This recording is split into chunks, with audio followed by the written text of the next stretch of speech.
Salam sobat. Kali ini kita akan bicara tentang buat orang Kristen, KB, kemudian bayi tabung, dan aborsi apa boleh. KB adalah keluarga berencana. Jadi pasangan di antara suami dan istri merencanakan berapa lama setelah anak pertama lahir, ke kedua, ketiga, dan sebagainya.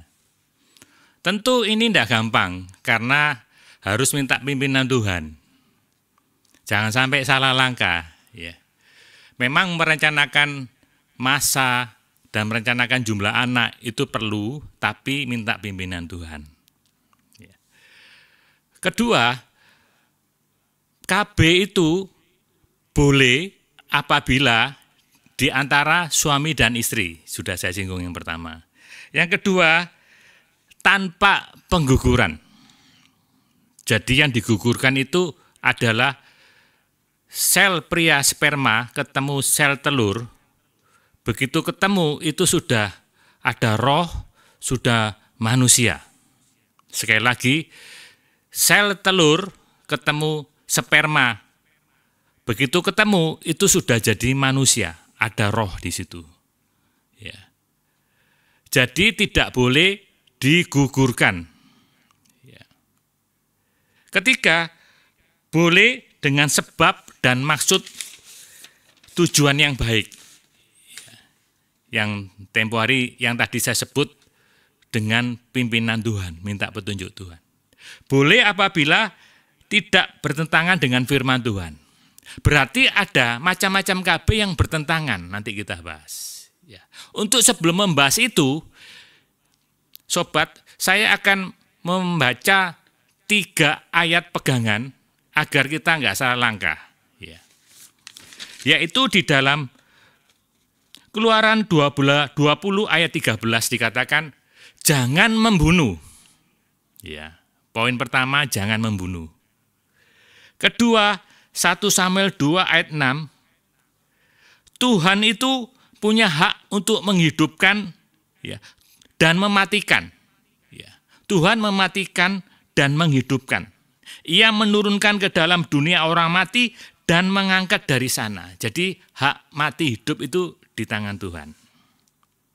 Ketiga, ini yang perlu diwaspadai. Orang pembunuh enggak masuk surga. Wahyu 21 ayat 8. Jadi sobat mungkin, wah saya menggugurkan atau punya rencana. Nanti terakhir kita berdoa agar minta ampun. Kalau enggak masuk surga. Ada beberapa alasan, nanti kita bahas hal itu. Kenapa kok digugurkan, apa boleh. Tetap pakai dasar 3 ayat ini. Tidak boleh menggugurkan. Menggugurkan sama dengan pembunuh. Itu haknya Tuhan dan pembunuh enggak masuk surga. Ya. Sekarang kita akan melihat KB yang boleh, macam-macam KB keluarga berencana, dan macam-macam alat KB yang tidak boleh. Ya. Yang boleh intinya adalah mencegah sel pria sperma ketemu sel telur. Jadi mencegah dia.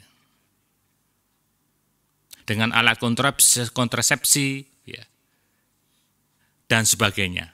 Itu boleh. Tetapi enggak boleh apabila setelah bertemu menjadi sigut dan sigut itu mau mencari di dinding rahim seorang ibu untuk menempel agar bertumbuh sekian hari, sekian bulan, sampai 9 bulan dan melahirkan.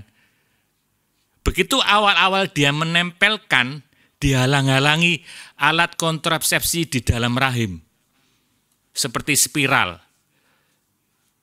Jadi dia menghalangi sigut manusia yang ada rohnya itu, yang berusaha untuk menempel ke dinding rahim ibunya, dihalang-halangi. Bahkan dirusak. Itu sama dengan pembunuhan. Ini enggak boleh. Jadi ibu-ibu yang dulu memakai alat kontrasepsi spiral, kalau mendengarkan video ini, bertobat, minta ampun Tuhan. Ya. Lalu sekarang kita akan melihat tentang bayi tabung. Bayi tabung, mungkin ada beberapa artis atau tokoh masyarakat atau kenalan kita nggak punya anak, ya, akhirnya memakai jasa sarana bayi tabung. Ya. Bayi tabung itu adalah sel di dalam pernikahan. Jadi di dalam pernikahan itu sel seorang ibu, lalu benih laki-laki atau sperma diambil masing-masing, ditaruh di tabung di lab, dijadikan satu, terjadi pembuahan sikut. Lalu setelah itu dimasukkanlah ke rahim seorang ibu. Apakah boleh? Untuk menjawab ini, kita akan melihat ketika itu bersatu dalam tabung di laboratorium, apakah semua dimasukkan di rahimnya seorang ibu? Katakan 8, apakah 8 itu dimasukkan semua di rahimnya ibu? Kalau masuk, enggak apa-apa. Tapi kebanyakan yang 8 sudah jadi sigut itu, yang ada roh, yang cikal bakal, yang sudah manusia itu, karena ada rohnya, dianggap sudah manusia itu, dibuanglah, 8 itu dibuanglah, katakan 5 dibuang. Berarti terjadi pembunuhan itu. Baik itu yang mengadakan bayi tabung, entah itu dokter, entah itu bidannya. Jika engkau seorang dokter, seorang bidan dan melakukan itu, minta ampun Tuhan jika engkau seorang Kristen. Ya. Karena itu pembunuhan. Dan 3 dimasukkan ke dinding ke rahim ibu. Yang 5 ini pembunuhan. Ya. Sebab itu juga pasangan yang sudah terlanjur melakukan bayi tabung, minta ampun Tuhan. Ya, nanti saya akan berdoa. Karena ini masalah firman Tuhan dikatakan tadi, pembunuh nggak masuk surga, hati-hati. Membunuh anaknya sendiri. Lalu aborsi, ya, bagian terakhir, atau istilahnya membunuh, merusak, entah itu sikut, entah itu sudah berupa kelihatan tangan, kelihatan kakinya, digunting-gunting, dikuret, ya, dipotong-potong, lalu dikeluarkan potongan-potongan itu dari rahim ibunya. Itu sama dengan membunuh anaknya sendiri yang nggak berdaya. Dia nggak bisa melawan. Sikut ataupun berkembang jadi bayi ketika dipotong-potong, dikuret, kaki, tangannya, matanya, tidak bisa melawan.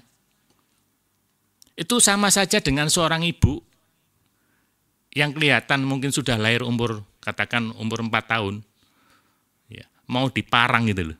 Dia datang ke ibunya mau diparang, mau disabet dengan peso besar. Ya.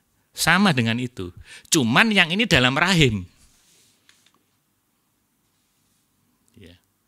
Jadi aborsi dengan alasan apapun tidak diperbolehkan, itu sama dengan pembunuh. Sekarang kasus-kasus, misalkan seseorang diperkosa,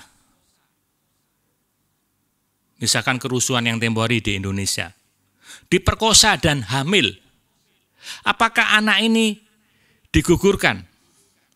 Jawabannya tidak. Karena Tuhan tuh tahu, buat orang Kristen, rambut pun jatuh Tuhan hitung, rambut di kepala pun Tuhan hitung. Bukan kebetulan. Ada beberapa kesaksian indah. Salah satunya adalah singernya Billy Graham. Singernya Billy Graham ini adalah seseorang yang hasil dari anak dari hasil perkosaan. Jadi ketika namanya Ethel Waters, ya, ketika dia jadi singer penginjil terkenal Billy Graham, dia adalah anak hasil pemerkosaan. Ataupun digugurkan karena menurut diagnosa dokter, oh ini cacat. Belum tentu diagnosa dokter itu 100% betul. Tapi banyak juga seperti Nick Vujicic, motivator penginjil dari Australia. Tidak punya tangan, tidak punya kaki, tapi dia berdampak bahkan di seluruh dunia. Ataupun juga kita lihat banyak orang-orang yang tidak kelihatan mata. Seperti Putri Aryani yang di American Got Talent. Mereka ada cacat-cacat, tapi mereka bisa berdampak. Ada juga pengarang lagu rohani, Kristen yang terkenal. Dia buta, tapi Tuhan pakai. Jadi jangan alasan anakku cacat nanti malu, digugurkan dalam kandungan, itu membunuh. Karena itu bagian tubuhku sendiri kan boleh, bukan yang dalam kandungan saudara itu manusia lain. Dia berhak untuk hidup, dan hidup mati bukan Anda yang menentukan, tapi haknya Allah.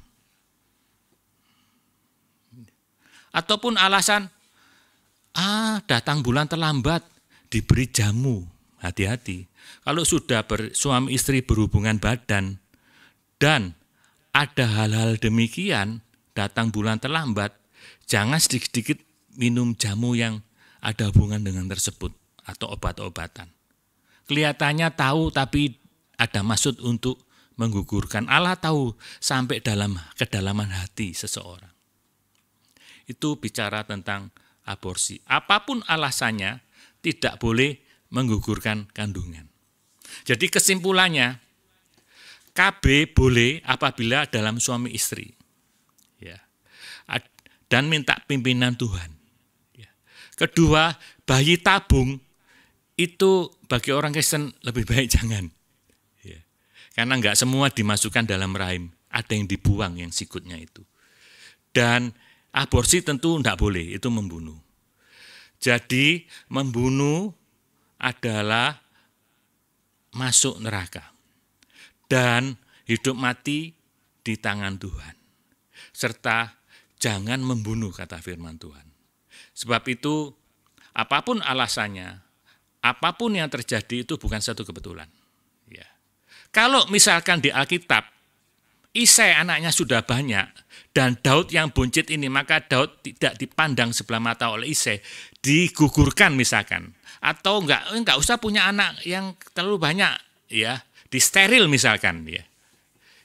Enggak akan keluar Daud yang indah. Ataupun Yabes, ya, yang artinya ketika ibunya melahirkan dengan kesakitan, enggak usahlah digugurkan, enggak ada dalam Alkitab doa Yabes. Ya. Jadi ada juga istilahnya lagi tren diambil sel wanita dibekukan, di Cina terutama. Ketika nanti dia sudah usia, tidak subur, di model kayak bayi tabung itu, ya tetap ada yang dibuang, itu bahaya juga. Sebab itu sobat, saya berdoa malam ini. Jika engkau seorang dokter, seorang bidan, ataupun seseorang suami istri yang pernah melakukan pengguguran, aborsi, ataupun yang sudah melakukan bayi tabung, dan semua enggak masuk ke rahim Anda, dan sudah jadi anak, enggak semuanya, karena ada yang dibuang, dan melakukan KB-KB yang dengan spiral, saya akan berdoa malam ini serius ya. Di dalam nama Yesus, buat sobat-sobatku yang tercinta, ampuni Tuhan saat ini oleh bilur-bilurmu, oleh kuasa darahmu, biar dengan rendah hati minta ampun, karena pembunuh enggak masuk surga, karena itu haknya Tuhan mati hidup, dan jangan membunuh, sehingga firman yang dilanggar ini dengan mereka bertobat minta ampun bisa dilepaskan dan Tuhan mengampuni. Terima kasih Tuhan, Kau sudah mengampuni sobat-sobatku yang tidak mengerti, yang salah langkah, yang mungkin hasil hubungan bebas antara waktu berpacaran sehingga sempat menggugurkan. Ampuni Tuhan. Di dalam nama Tuhan Yesus, Tuhan sudah mengampuni malam ini. Terima kasih Engkau baik Tuhan. Kami berdoa hamba-Mu. Amin.